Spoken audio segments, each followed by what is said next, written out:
هي اثرت الى حد ما، لكن مش بالنسبه اللي انا ارمي عليها المبرر. ايوه، اللي انا اقول الاهلي خسر عشان لا لا لا لا لا طبعا مش الكلام ده. ليه؟ طب ما عندك الهلال اهو ماشي زي الفل الهلال. طب ماشي سان داونز ماشي نفس الخط بقى، شوف عامل ازاي. الهلال والوداد. طب الترجي بقى، الترجي اللي ثالث وكم نقطه اللي فرقت معاه بالاهداف اللي هو يوصل. ده انا هقول لك على حاجه، ايفنتينو النهارده عمل تصريح غريب جدا، لم يذكر النادي الاهلي.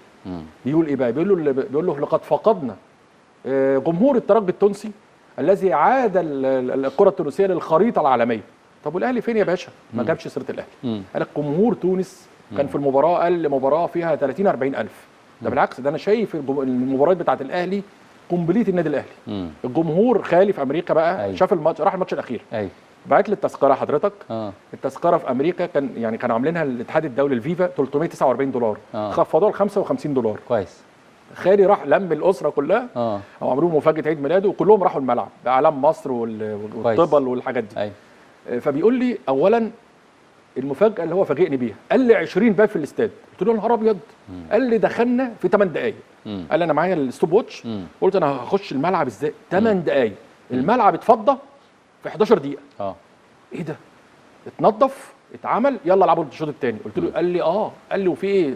جابوا لنا حاجات سخنه ودخلنا في البتاع زي ملاجئ زي البتاع لما الاجواء اتغيرت. لما الاجواء يعني ايه ده؟ قال لي انا فوجئت، هو اول مره عايش هناك والملعب جنبه بثلث ساعه. اول مره يروح مباراه عشان النادي الاهلي هو والعائله هناك في امريكا. وحتى اللي مش مشجع الاهلي هو رايح له عشان مصر. ايوه يعني هو ايوه بالظبط، حاجه من ريحه مصر. اعلام الاهلي واعلام مصر كان مع خالي واولاده وطابله وعمالين يشجعوا. قال لي بس انا اتكسفت بعد المباراه. اتكسفت لان انا متوقع ان الاهلي كان هيكسب وبورتو خلاص واحنا بنحتفل بقى وهنعمل عاملين حفله بره الاستاد. انا فوجئت ال4-4.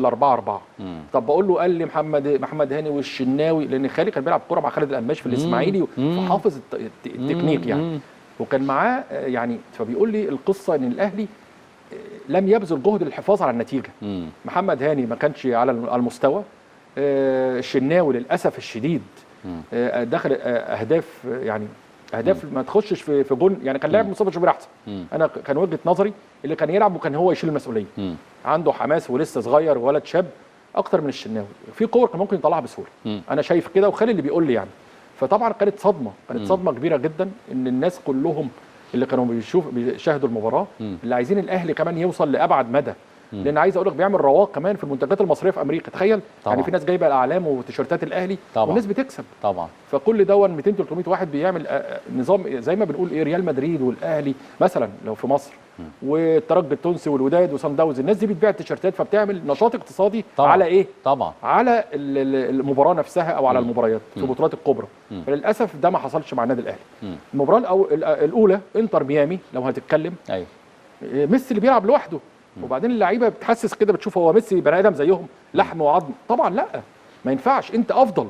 الشوط الاولاني انت ضيعت 3 اجوان ولقطه تريزيجيه اللي هو اللي زيزو عايز يلعب ضربه الجزاء وتحايل عليه ووسام حط ضربه جزاء في الماتش الاخير زي ما شفت مع بورتو البرتغالي ما رضاش يسيبها وعايش في دور كابتن الفريق. فدي مشكله في اوضه اللبس. لازم اداره النادي الاهلي تراعي الموضوع ده. وبعدين وقع عليه مليون جنيه. ده بالعكس، ده انت اهدرت على النادي الاهلي الوصول واهدرت على النادي الاهلي فرصه تحقيق $5 مليون. طب انا عايز